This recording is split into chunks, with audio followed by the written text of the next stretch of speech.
Hello everyone. Welcome to केनी studies. आज है 9 नवंबर और आज की डेट में हम 2 दिनों के करंट अफेयर्स के क्वेश्चंस को कवर करेंगे। आज के इस सेशन में हम जिन टॉपिक्स को कवर करेंगे वो टॉपिक्स हैं world leader for piece and security award 2025। ये काफी चर्चा में रहा है क्योंकि ये बहुत ही फेमस इंडियन पर्सनालिटी को प्रदान किया गया है। देन हम देखेंगे क्लीन इंडस्ट्रियल प्रोजेक्ट पाइपलाइन के बारे में।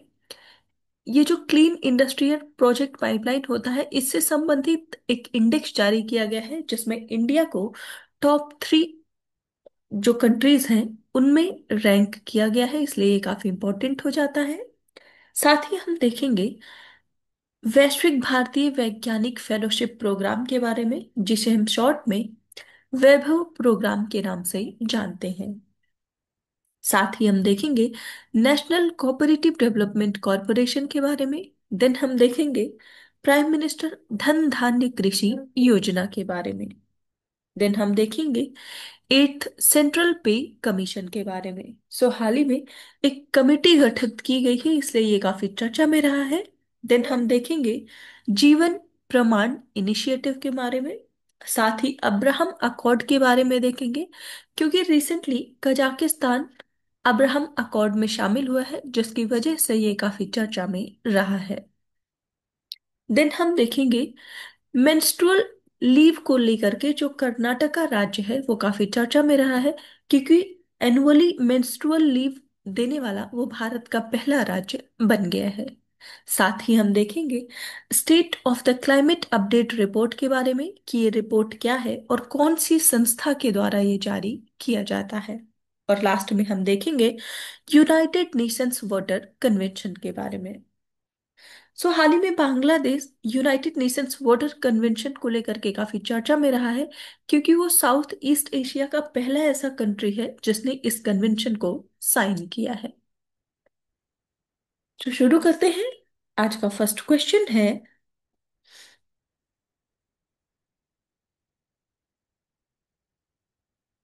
has been honored with the World Leader for Peace and Security Award 2025 by the Boston Global Forum and the AI World Society। यहाँ पर आपसे पूछा जा रहा है बोस्टन ग्लोबल फोरम और एआई वर्ल्ड सोसाइटी द्वारा विश्व नेता शांति और सुरक्षा पुरस्कार 2025 से किसे सम्मानित किया गया है। आपके ऑप्शंस हैं।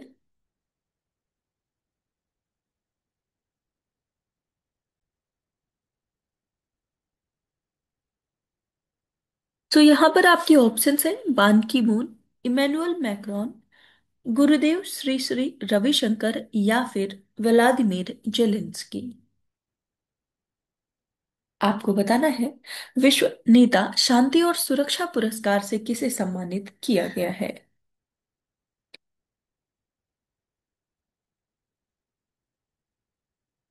और इस क्वेश्चन में आपका करेक्ट ऑप्शन हो जाएगा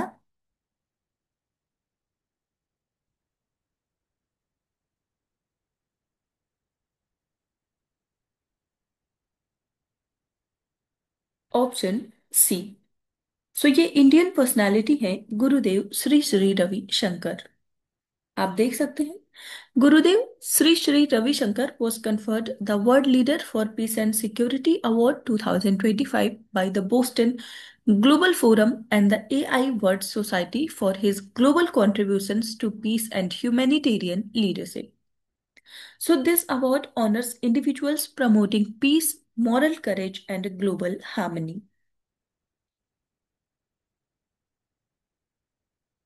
This Indian personality was recognized for integrating spirituality into governance, diplomacy, and social reform.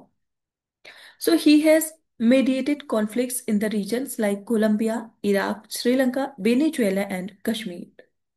The award was presented by Neon Anton, co-founder and CEO of the Boston Global Forum on 3rd of November 2025। जो गुरुदेव श्री श्री रविशंकर हैं, इनकी संस्था की बात करें तो उसका नाम है the art of living foundation और इसको स्टैब्लिश किया गया 1981 में। और वर्तमान समय में इसकी जो प्रेजेंस है वो ओवर 180 कंट्रीज। और इनके जो की प्रोग्राम्स हैं जो काफी चर्चा में रहते हैं, उनमें है Sudarshan Kriya meditation, river rejuvenation program and prison rehabilitation. बढ़ते हैं नेक्स्ट क्वेश्चन की ओर। As per recent data, India ranks as the third largest country globally in the terms of clean industrial project pipeline, trailing behind which two nations? यहाँ पर आपसे पूछा जा रहा है कि हाल ही के आंकड़ों के अनुसार स्वच्छ औद्योगिक परियोजना पाइपलाइन के मामले में भारत विश्व स्तर पर तीसरे सबसे बड़े देश के रूप में स्थान प्राप्त किया है। आपको बताना है कि ये किन दो देशों से पीछे है। आपके ऑप्शंस हैं China and United states, second Japan and Germany, third Australia and United kingdom, या फिर कनाडा एंड फ्रांस। और इस क्वेश्चन में आपका करेक्ट ऑप्शन हो जाएगा ऑप्शन ए। ये कंट्रीज हैं चाइना एंड यूनाइटेड स्टेट्स। आप ध्यान रखेंगे क्लीन इंडस्ट्रियल प्रोजेक्ट पाइपलाइन जो रैंकिंग है इसमें भारत की रैंक है थर्ड। और जो टॉप टू कंट्रीज है वो है चाइना और यूनाइटेड स्टेट्स। आप देख सकते हैं India emerged as the third largest country globally in clean industrial project pipeline following China and United States, reflecting its strong push towards decarbonizi- decarbonizing industrial sectors. India's clean industrial project pipeline includes 65 commercial scale low emission projects worth over $150 billion. This initiative aims to support India's net zero target by 2070 through decarbonization of the key industrial sectors. Despite a large pipeline, only six projects have reached the final investment decision stage.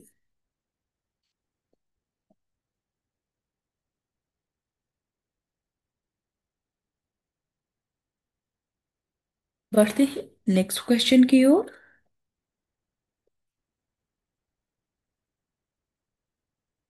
The वैश्विक भारतीय वैज्ञानिक fellowship is an initiative of which ministry? यहाँ पर आपसे पूछा जा रहा है जो वैश्विक भारतीय वैज्ञानिक फेलोशिप प्रोग्राम है ये किस मंत्रालय की पहल है।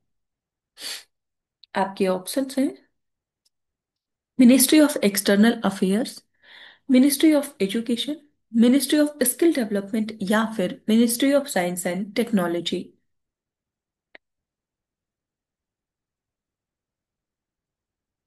और इस क्वेश्चन में आपका करेक्ट ऑप्शन हो जाएगा ऑप्शन डी। वैभव फेलोशिप जो प्रोग्राम है ये संबंधित है ministry of science and technology से। आप देख सकते हैं recently, the Union Minister of State for Science and Technology interacted with Vaishwik Bharatiya Vaigyanik Fellows from across the world. And this fellowship is a award to outstanding non-resident Indians, overseas citizens of India, or persons of Indian origin, scientists working abroad. This fellowship is an initiative of the Ministry of Science and Technology implemented through the Department of Science and Technology. Here in this program, government provides funding of 4 lakh rupees per month during the fellowship period. And it aims to strengthen India's research ecosystem and global academic collaborations. आप ध्यान रखेंगे जो वैभव fellowship programme है ये संबंधित है ministry of science and technology से।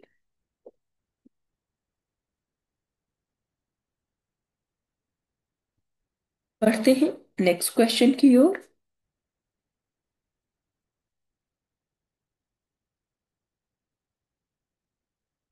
The national cooperative development corporation functions under which ministry?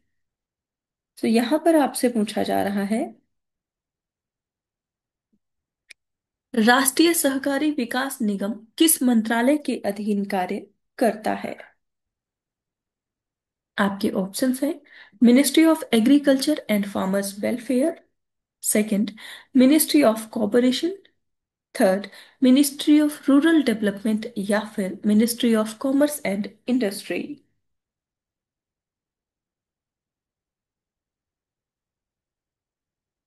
और इस क्वेश्चन में आपका करेक्ट ऑप्शन हो जाएगा ऑप्शन बी। सो राष्ट्रीय सहकारी विकास निगम जो है ये वर्क करता है सहकारिता मंत्रालय के अंतर्गत। आप देख सकते हैं। सो द एनसीडीसी और national Cooperative Development Corporation is a statutory organization under the Ministry of Cooperation in Government of India. So it plays a key role in promoting self-reliance and inclusive growth through the cooperative movement. सो आपने देखा कि ये एक statutory organisation है और इसको establish किया गया या फॉर्म किया गया 1963 में। और एनसीडीसी का जो हेडक्वार्टर है वो है न्यू दिल्ली में। So NCDC supports farmers cooperatives to enhance production and productivity, and it provides aid for post-harvest facilities such as processing, storage, cold chain, and marketing of agricultural produce.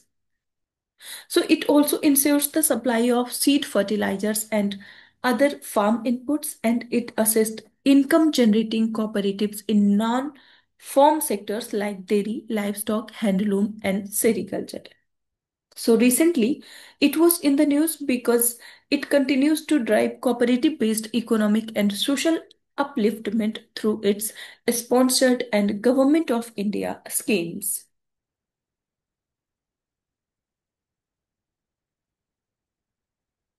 सो वर्तमान समय में जो मिनिस्टर ऑफ कोऑपरेशन है वो है अमित शाह। और NCDC के जो मैनेजिंग डायरेक्टर हैं वर्तमान समय में वो है श्री पंकज कुमार बंसल। बढ़ते हैं नेक्स्ट क्वेश्चन की ओर।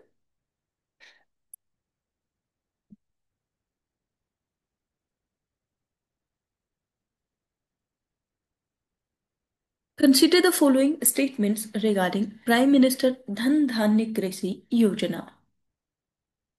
सो यहाँ पर प्रधानमंत्री धन धान्य कृषि योजना से संबंधित कुछ कथन दिए गए हैं जिन पर आपको विचार करना है। फर्स्ट स्टेटमेंट है, it aims to double farmer incomes by 2030, aligning with the government's extended goal. And second, it seeks to achieve self sufficiency in food grains, pulses, and oil seeds to reduce import dependence. And third, the scheme offers a uniform subsidy of 50% on agricultural inputs for all beneficiaries.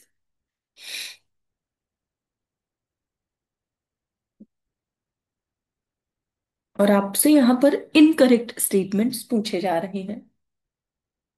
आपको बताना है प्रधानमंत्री धन धान्य कृषि योजना से संबंधित यहाँ पर कितने ऐसे स्टेटमेंट्स हैं जो कि इनकरेक्ट हैं।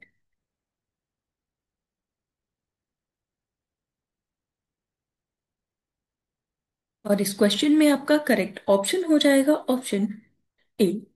सो यहाँ पर केवल एक ही स्टेटमेंट इनकरेक्ट है और वो है थर्ड स्टेटमेंट, जबकि फर्स्ट और सेकंड स्टेटमेंट करेक्ट है।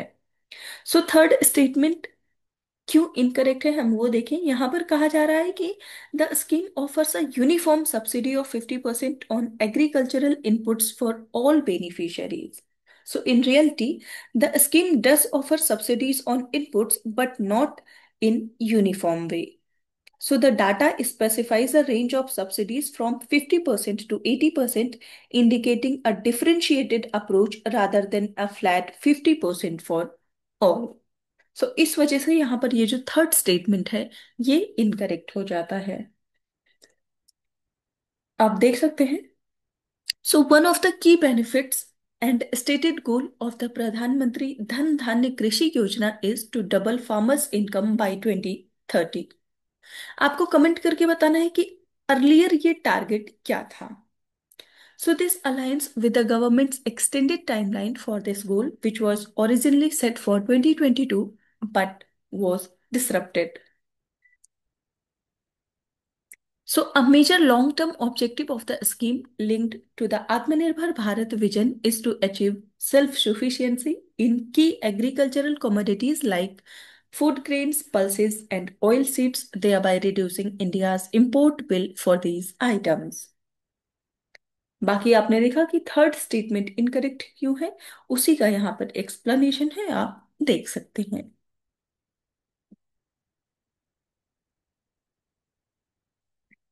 बढ़ते हैं नेक्स्ट क्वेश्चन की ओर।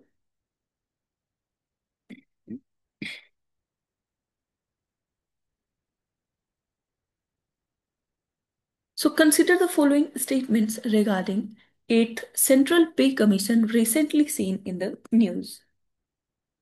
सो यहाँ पर आपसे पूछा जा रहा है,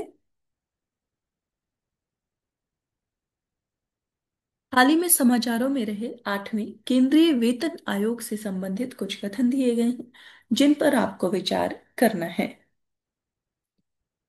सो जो फर्स्ट स्टेटमेंट है वो है, one of its key terms of reference is to evaluate the impact of its recommendations on state government finances.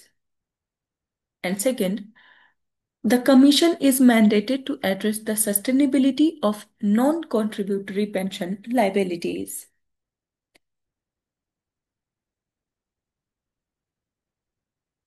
और यहां पर आपसे करेक्ट स्टेटमेंट्स पूछे जा रहे हैं।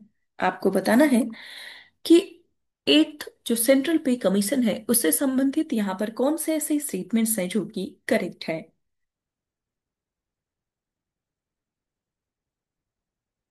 और इस क्वेश्चन में आपका करेक्ट ऑप्शन हो जाएगा ऑप्शन सी। सो यहाँ पर ये दोनों ही स्टेटमेंट्स करेक्ट हैं। सो हाल ही में ये काफी चर्चा में रहा है क्योंकि आठवें जो वेतन आयोग है उसका गठन तीन सदस्यों के साथ किया गया है, जिसमें अध्यक्ष हैं जस्टिस रंजना प्रकाश देसाई, जो कि सुप्रीम कोर्ट की पूर्व न्यायाधीश रह चुकी हैं। इसके साथ ही इसके जो मेंबर्स हैं उनमें है पंकज जैन और प्रोफेसर पुलक घोष। इस समिति का गठन किया गया है अक्टूबर 2025 में, और ये 18 महीनों के भीतर अपनी जो सिफारिशें हैं उनको प्रस्तुत करेंगे।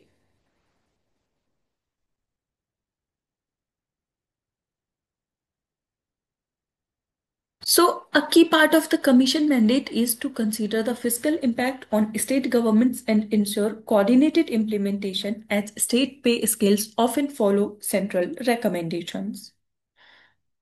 So, beyond just pay and allowances, the eighth CPC is specifically tasked with addressing the long term fiscal implications and sustainability of non contributory pension liabilities, which are a significant concern for the budget.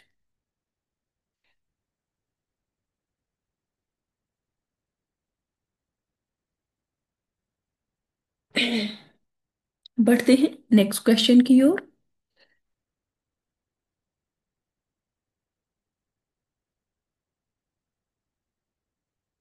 With reference to the Jeevan Praman initiative recently in the news, consider the following statements. सो यहाँ पर जो जीवन प्रमाण पहल है उससे संबंधित कुछ कथन दिए गए हैं जिन पर आपको विचार करना है। फर्स्ट स्टेटमेंट है, it is a digital life certificate for pensioners. Second, the initiative is optional for central government pensioners but mandatory for state government pensioners. And third, it utilizes biometric authentication such as fingerprint or iris scan to validate the pensioner's identity. और यहां पर आपसे correct statements पूछे जा रहे हैं। आपको बताना है जीवन प्रमाण पहल से संबंधित यहाँ पर कितने ऐसे स्टेटमेंट्स हैं जो कि करेक्ट हैं।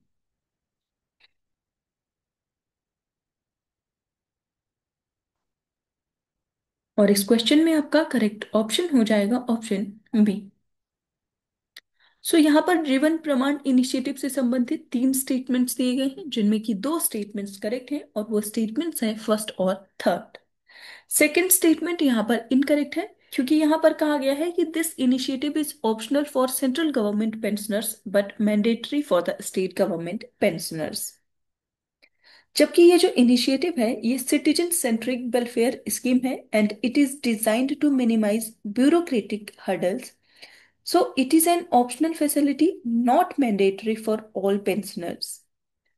So the traditional system of fiscal submission still coexist.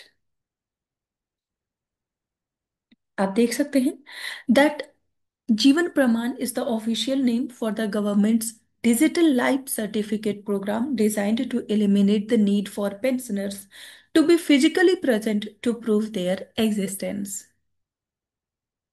So the initiative is a citizen-centric welfare scheme designed to minimize bureaucratic hurdles.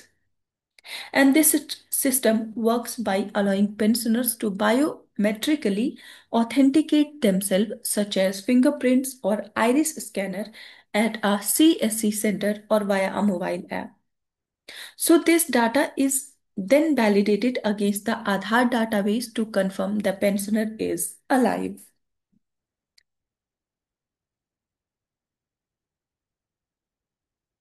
सो ये जो इनिशिएटिव है जीवन प्रमाण, इसका बेनिफिट ये होगा कि जो पेंशन भोगी हैं उनको शारीरिक रूप से कार्यालय जाने की आवश्यकता नहीं होगी।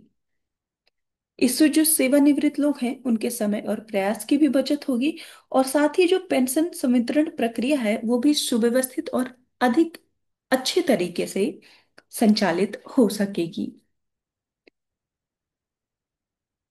बढ़ते हैं नेक्स्ट क्वेश्चन की ओर।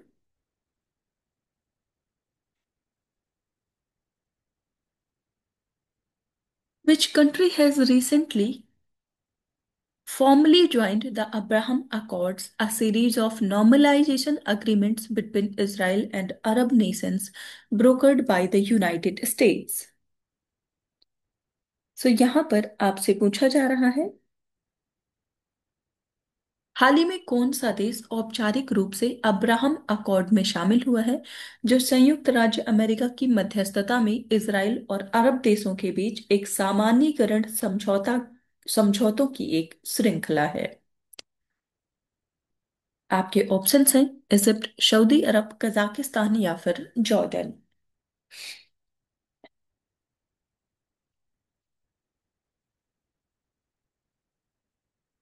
और इस क्वेश्चन में आपका करेक्ट ऑप्शन हो जाएगा ऑप्शन सी। सो ये कंट्री है कजाकिस्तान। सो आप ध्यान रखेंगे हाल ही में अब्राहम अकॉर्ड में जो कंट्री शामिल हुआ है वो है Kazakhstan.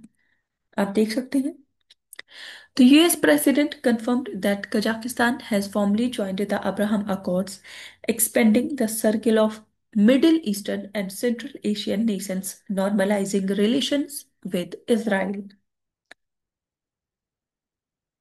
So, Abraham Accords are a set of normalization agreements signed in 2020 between Israel and several Arab countries, mediated by the United States.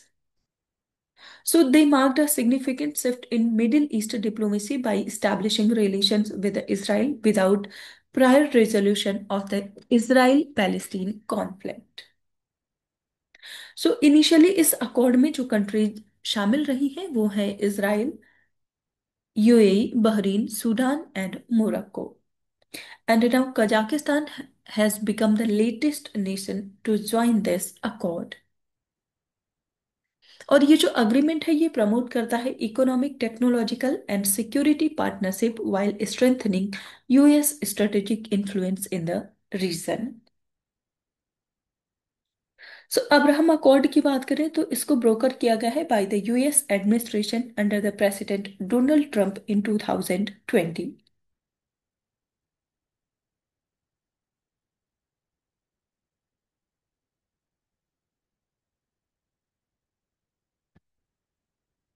बढ़ते हैं नेक्स्ट क्वेश्चन की ओर।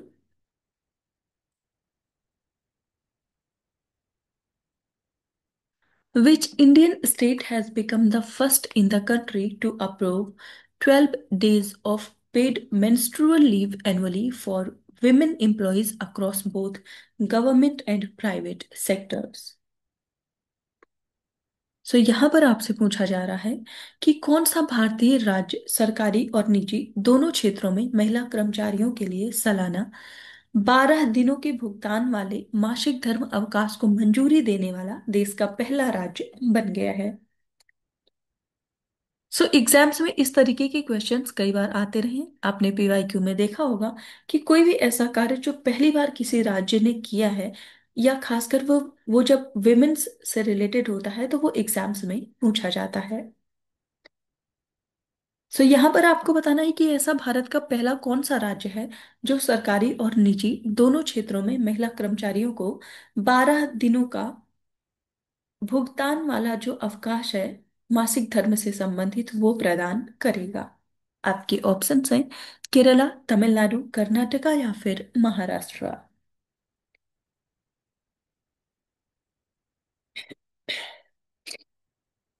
और इस क्वेश्चन में आपका करेक्ट ऑप्शन हो जाएगा ऑप्शन सी।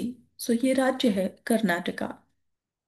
आप देख सकते हैं Karnataka has become the first state in India to approve 12 days of paid menstrual leave annually for women employees covering both government and private sectors. So, this policy grants 1 day of paid menstrual leave per month, totaling 12 additional paid days annually for female employees. And it applies to both government and private sector employees across the state. So, these type of initiatives aims to promote gender equality, inclusivity and dignity in the workplace. It also positions Karnataka as a progressive model in labor policy by formally recognizing menstrual health as a workplace issue. इसके साथ ही अगर हम वैश्विक स्तर पे देखें तो बहुत सारी ऐसी कंट्रीज हैं जैसे कि Japan, south Korea, Indonesia, Taiwan and Spain, यहाँ पे already menstrual leave policies implemented हैं।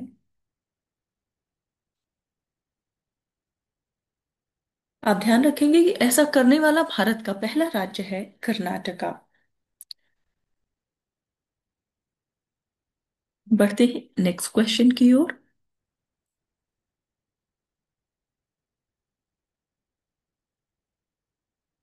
So, which organization released the State of the Climate Update for COP30 report? यहां पर आपसे पूछा जा रहा है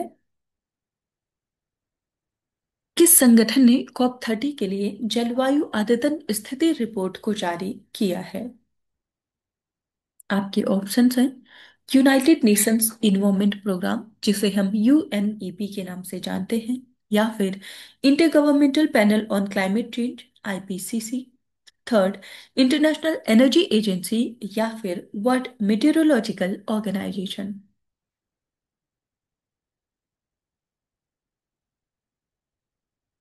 आपको बताना है कि COP30 के लिए जो जलवायु अद्यतन स्थिति रिपोर्ट है ये किस संगठन ने जारी किया है।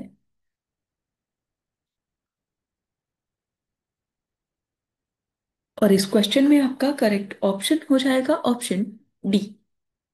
सो ये संगठन है WMO, world meteorological organisation.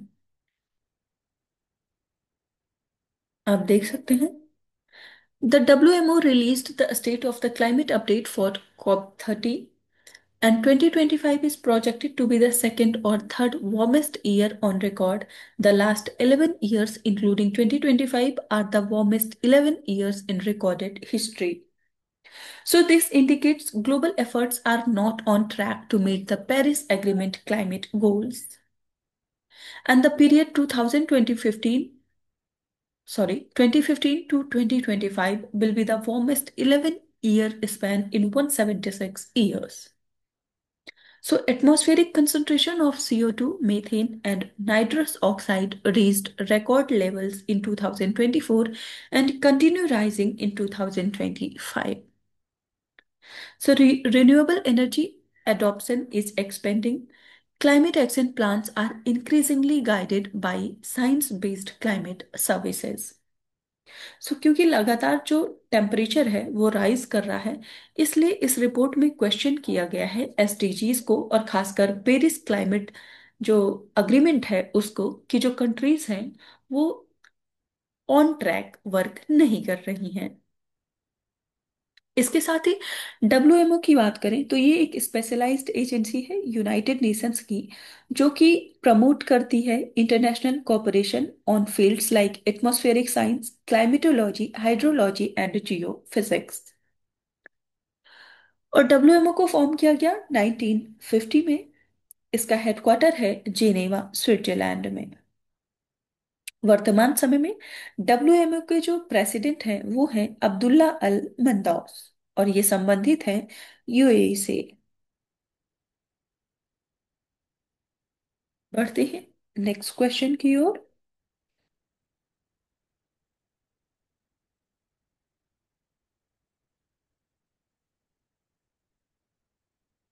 Which country has become the first in South Asia to join the United Nations Water Convention? यहाँ पर आपसे पूछा जा रहा है, दक्षिण एशिया में संयुक्त राष्ट्र जल कन्वेंशन में शामिल होने वाला पहला देश कौन सा बन गया है? आपके ऑप्शंस हैं बांग्लादेश, नेपाल, भूटान या फिर म्यांमार।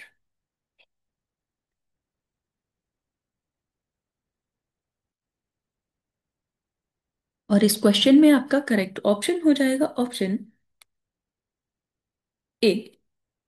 साउथ एशिया की पहली कंट्री जिसने ज्वाइन किया है यूनाइटेड नेशंस वाटर कन्वेंशन, वो कंट्री है बांग्लादेश।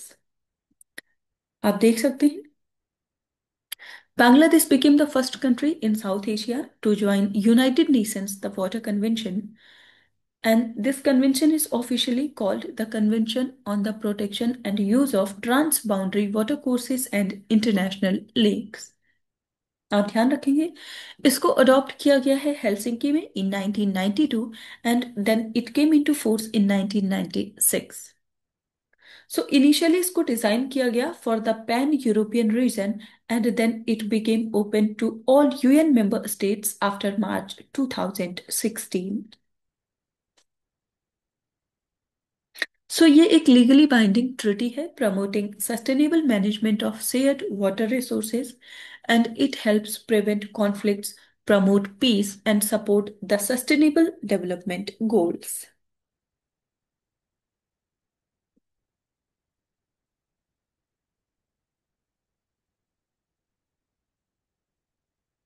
आज की करंट अफेयर सेशन में इतना ही। Thank you for watching. Do like, share and subscribe.